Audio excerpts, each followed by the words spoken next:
DW Africa Link. It's a struggle to find jobs in Malawi because there aren't enough jobs available for the fast-growing youth population. With a population of 22 million plus, many are suffering from a high unemployment rate. The combination of a large youth population, limited job creation, and low wages prompts many Malawians, especially the youth, to seek opportunities beyond their borders. According to some recent estimates, almost 45% say they are making preparations to leave. So, who takes the blame? And what's the solution? That's what's coming up. I am Eddie Micah Jr., and you are welcome to Africa Link, the podcast connecting you to the stories that matter. Africa Link, every weekday here on DW.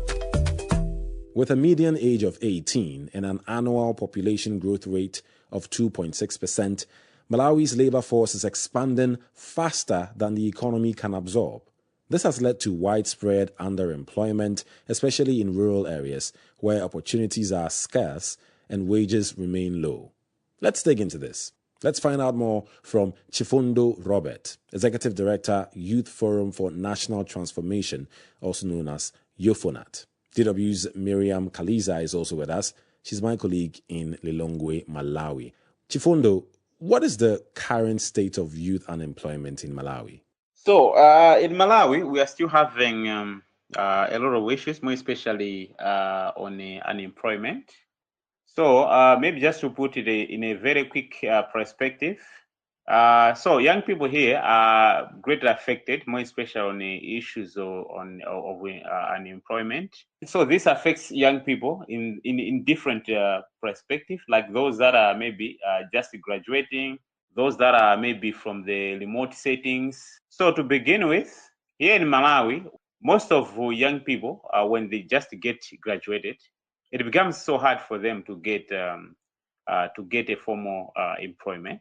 The statistics also shows that only 1% of young people who have just graduated, they're the ones who get at least full employment. So you can see that we're still having a lot of young people who are wandering. And not only that, including those young people who have never maybe attended education and whatnot, they are finding challenges, more especially on how they can even indulge themselves in the businesses, because the business environment is not that conducive here. Also creating a very big gap, more especially on issues to do with unemployment is concerned.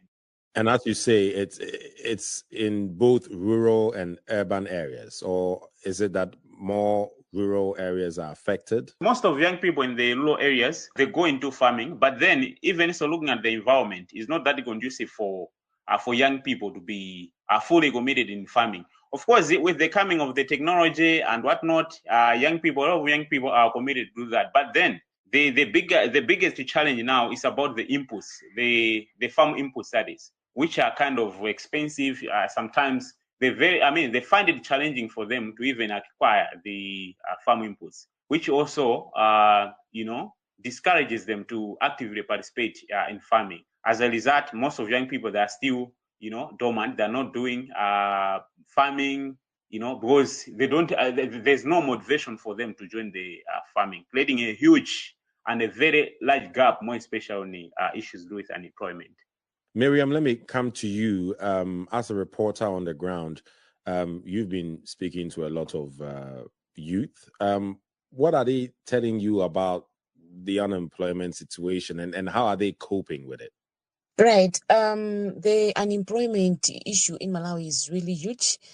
They call the nation a youthful nation because half of the population is comprised of young people. And these young people, a lot of them do not have anything going on in their lives. They don't have jobs. They don't have access to education, even to participate maybe in politics. They are excluded. They have limited access to capital for entrepreneurship. So most of them are just wandering around. And most of them now are opting to get out of the country, more especially maybe South Africa, to go do manual works. Some few years back, the former president of South Africa was heard saying what Malawi can import to South Africa is only laborers. So it means a lot of young people do travel to South Africa to go do manual works. So it's everyone for themselves. People has to find something to do with their lives for progression. So a lot of them are deciding to just leave the country and maybe be laborers in other countries. And they are frustrated because maybe they're being sidelined in the national development conversation. So it's really chaotic. Right. I mean, it does sound chaotic, Miriam. And for those that you've been speaking to, how open or how eager are they to travel abroad? Because that has become quite a challenge in Malawi, that so many young people want to go abroad to hopefully find a job. If you go to the immigration today, you're going to be amazed. You think there's a political rally. A lot of young people are gathered there from morning till dawn to just get a passport and get out. It doesn't matter where they're going, whether it's Middle East, whether it's South Africa, or just neighboring Zambia, or maybe the US, Europe. They just want to get out. We have 4 points where passports are published. They are finding difficulties to publish passports because of high volumes of numbers of people that want passports. And a number of them are young people. It's really bad. Chifundo, I'll come to you on this one because Miriam is saying it seems really bad and a lot of people want to leave and the numbers are increasing. It's not long ago that Malawi's labor ministry, announced that it had secured 5,000 job opportunities abroad for Malawian youth. What do you make of that? So I think I know where that is coming from. There was a partnership agreement that the government of Malawi signed with Israel, of which we saw government sending a lot of young people to Israel to work in the fields, in the gardens, and whatnot. I think that's where it's coming from. But because of some other issues that happened in Israel, I understand that program is no longer there. So, and if we're talking about the 5,000 young people, of course, those are things that the minister might have reported. But the situation here is even bigger than that. 5,000 young people, irregular young people that were sent in Israel. Malawi is suffering from high unemployment.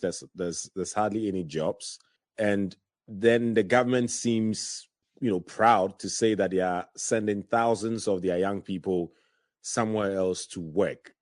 How does that settle in your mind? What do you make of that? No, I think it's a problem. It's a problem more special to us young people because sending young people outside the country simply because young people are demanding for jobs is not a solution. It's not a sustainable solution to us as young people and also for the government.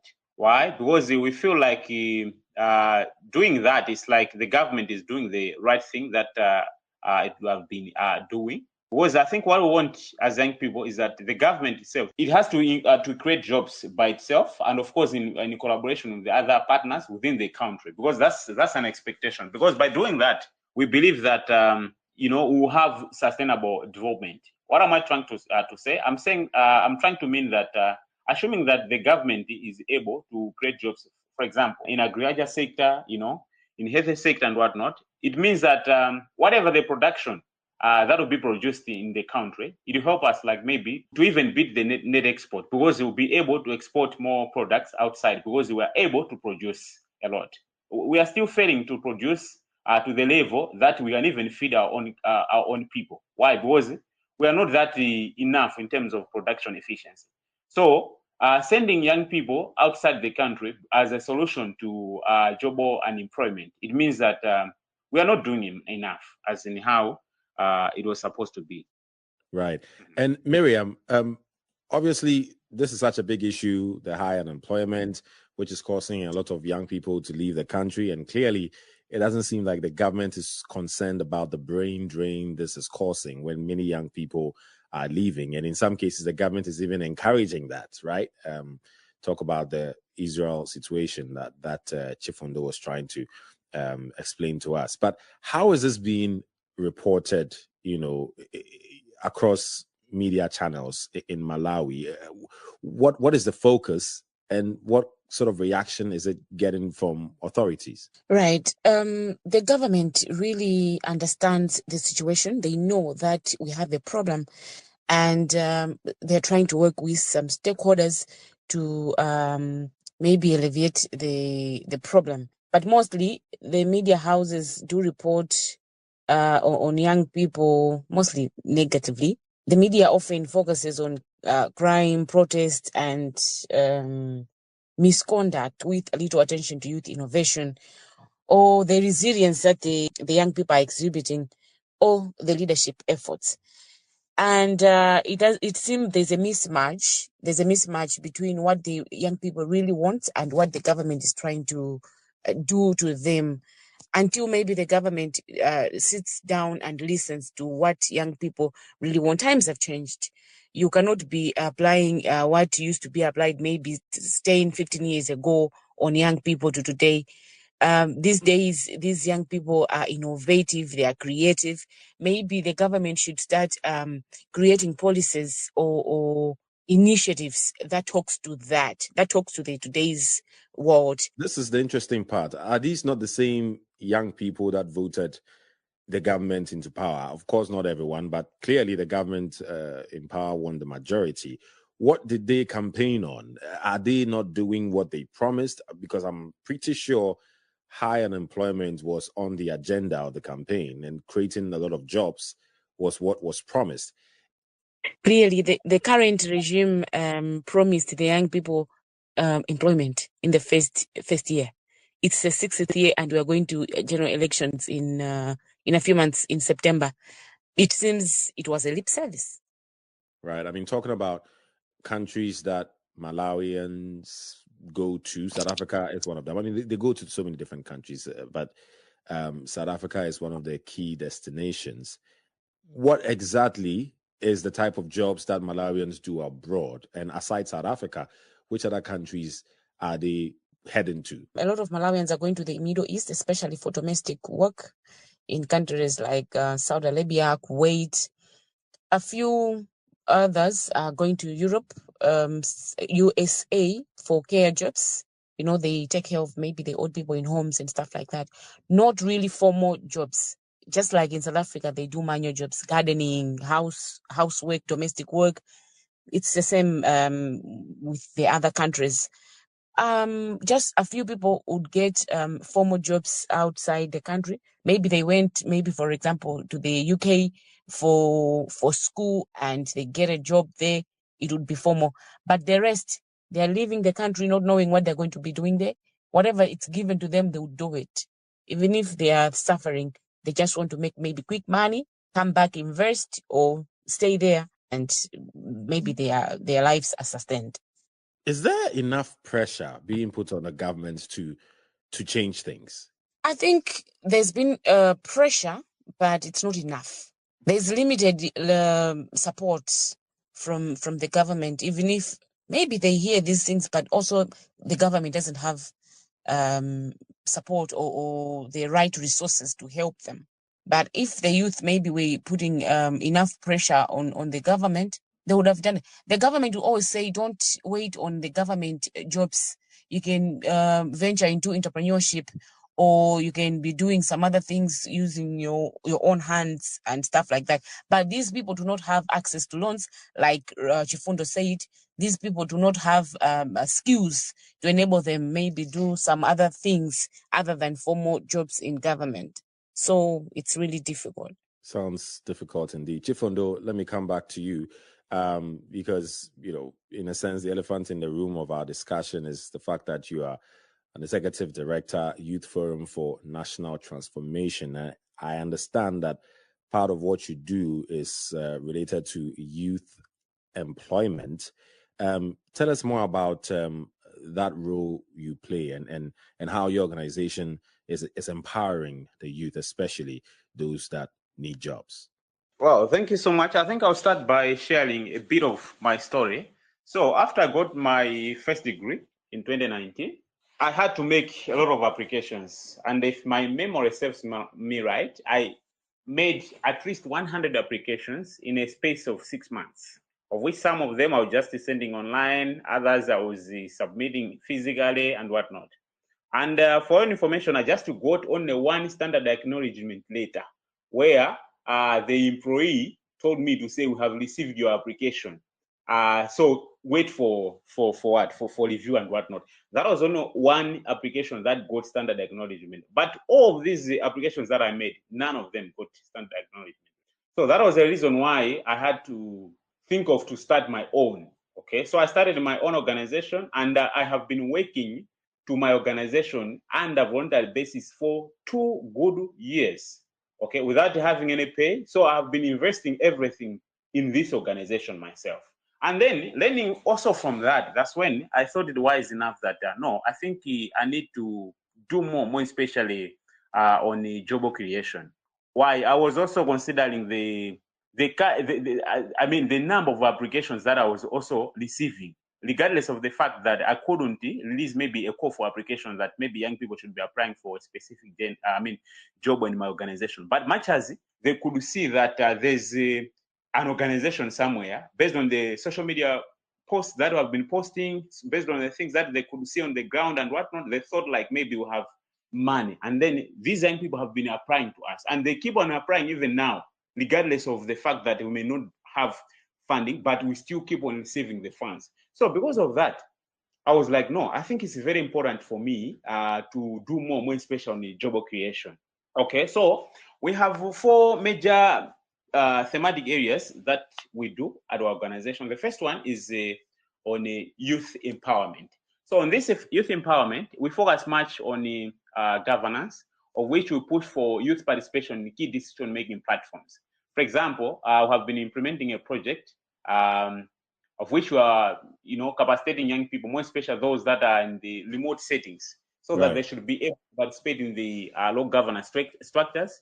Because we could understand that if these young people be in those governing bodies, it will be, they will be able to contribute meaningfully to the issues that really affect them. So that's one of the key issues that we have been doing. So through each thematic area, we have been recruiting the volunteers, of which pretty much benefits of these volunteers are the networking space. They fund the networking space. They also get connected to other international NGOs, to other, Definitely, that sounds good. And is it a case of needing more of such organizations to help deal with the high unemployment problem? I'm trying to let us wrap up with solutions here, because you seem to have found a way that can help support the youth. Exactly. How much of a large scale can it be done to really help the situation in Malawi? Okay, so I think I've been thinking to say, assuming that, for example, here in Longwe, as one of the cities, if we can have at least 10 or 15 youth-led organizations like ours, it means that at least both so far so good. We have we have 11 young people who are fully employed. Of course, they just receive a little something, but still more they get benefit. And then we have 15 volunteers, of which we just call them community mobilizers. But these are the volunteers of which they benefit a lot in terms of capacity building, job experience, and networking, as I said before.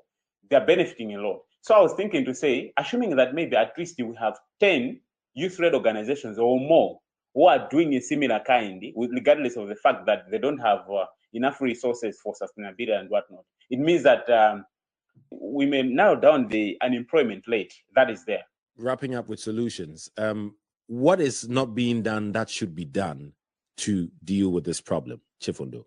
No, I think there's a need to do more especially with the collective effort. We need to work together, more especially with the government as well. I think we don't have to be working in isolation. As in, for example, if the government has some programs that are directly channeled to benefit the young people, they have to be trickling down to the local youth-led organizations. Of course, something that is already in the papers to say we have been working. Of course, we work, so close with the National Youth Council of Malawi. But I think there's more that needs to be done. The current management for National Youth Council of Malawi is now trying, because they are able now to get funds direct from government. But what we want to see is that, regardless of the fact that we have seen that, but we need to see that actual work on the ground to say young people are indeed benefiting from this. I think if we can do that, it will help us, like maybe to narrow down the unemployment rate. Thank you very much, Chifundo. Miriam, you have the final words, hammering on solutions, because you've been talking to experts, you've been talking to analysts. What more do you want to add when it comes to solutions to deal with the high unemployment situation and to prevent so many young, bright, skillful Malawian youths from leaving the country to go elsewhere? Right. I think tackling youth unemployment is a multifaceted problem, which needs multifaceted approach. There's need to focus on skills development, promoting entrepreneurship, and creating job opportunities through various initiatives, including maybe enhanced vocational training. I would say on that, maybe the country should start aligning training with market needs, because sometimes people go to school just learn things in general terms, but not really looking at the market needs. So, for example, the vocational training programs should be tailored to the skills demanded by local industries, for example, or ensuring that graduates are equipped with practical skills for employment, rather than just focusing on things in general. I think that the government can collaborate with businesses, what you just said, the PPPs, to identify skills gap and tailor training programs according to what they can create in the skilled workforce. The young people shouldn't just focus maybe on getting employed. They can also get entrepreneurship education, or the government can incorporate entrepreneurship skills into secondary school curriculum, teaching students how to start and manage their own businesses right after school, and not wait for employment from the government, because maybe it might come back late. There's definitely going to be a long list of things that can be done, but I think you touch on something also important. The youth, obviously, we have to step up as much as we can, and not wait for the support if it's not coming. It's difficult, especially if there's hardly any support. But I think for those that can learn entrepreneurial skills, there's the digital space these days, and people can learn different things online, and maybe that all contributes. But of course, that does not take away the core institutional issues that need to be resolved or solved to tackle this high unemployment problem. So very well noted from the both of you. Chifundo Robert, Executive Director, Youth Forum for National Transformation, that's YOFONAT, and DW's Miriam Kaliza, who is our correspondent in Lilongwe, Malawi. Thank you very much for your time. Get the stories that are shaping the continent here on Africa Link. Youth unemployment is a growing concern across Africa, with many young people struggling to find decent work. While the youth unemployment rate in sub-Saharan Africa was approximately 9% in 2023, most young workers still face insecure and low-quality jobs. Approximately 72% are in vulnerable employment, and nearly 1 in 5 young people are neither in school, work, nor training. Young women are especially affected. Without more opportunities at home, many are seeking a better future abroad. Some countries, such as South Africa, face youth unemployment rates exceeding 50%, while others, like Rwanda, report significantly lower and improving rates of around 14%, largely due to effective policies and programs. So what do you think? Your thoughts are crucial to this discussion. We'd love to hear from you on our Facebook page, DW Africa. I also welcome you to listen to us on Spotify or wherever you get your podcast from. Don't forget to click follow and subscribe to our DW Africa YouTube channel so you never miss an episode. This show was co-produced and edited by Isaac Mugabe. And I am Eddie Micah Jr. Thanks for listening. DW News. Here are today's top stories and why they matter. Nigerians in Niger State are counting losses after torrential rainfall unleashed catastrophic flooding on Mokwa, a major trading hub located 380 kilometers west of Abuja. The town, which serves as a vital commercial center where northern Nigerian farmers sell beans, onions, and other produce to southern traders has been left devastated. The death toll from the flooding in Nigeria's north-central Niger state has risen to at least 200, according to local officials, who announced on Sunday that rescue operations have been called off as authorities no longer believe survivors remain. To prevent disease outbreaks, officials are currently working to exhume bodies buried beneath the rubble throughout the affected area. So what is the very latest about the floods? Flooding is a recurring nightmare in Nigeria. DW's Jamiu Abiodun paints the picture of the very latest. 3 days after the disaster, families are still searching for their missing relatives, possibly dead, buried under the rubble, or carried away by the raging waters. They don't know yet. And with rescue operations already being cut off, their hope is very thin. The once bustling trading center is now barely recognizable. However, community resilience is emerging from the tragedy. Local volunteers have organized search teams while nearby towns are opening their doors to displaced families. Religious organizations and civil society groups are coordinating relief efforts, demonstrating the solidarity that often follows such disasters. With heavy rain forecast to continue, residents fear the worst may still be ahead. Yet, this disaster also presents an opportunity for Nigeria to finally implement comprehensive flood management systems, early warning network, and climate-resilient infrastructures that could prevent future tragedies. Analysts say the lesson from Mokwa must drive policy change that protect vulnerable communities across the country. Sudan's new Prime Minister, Camille Idris, has urged countries supporting the Rapid Support Forces, RSF, to cease criminal operations. Separately, Idris says he hopes to serve the nation and the Sudanese people with the utmost sincerity and dedication. Sudan's government has accused the UAE and neighboring African states, including Chad, Libya, and South Sudan, of supporting the RSF throughout the conflict. Idris took to office over the weekend, becoming the country's first prime minister since the 2021 military coup.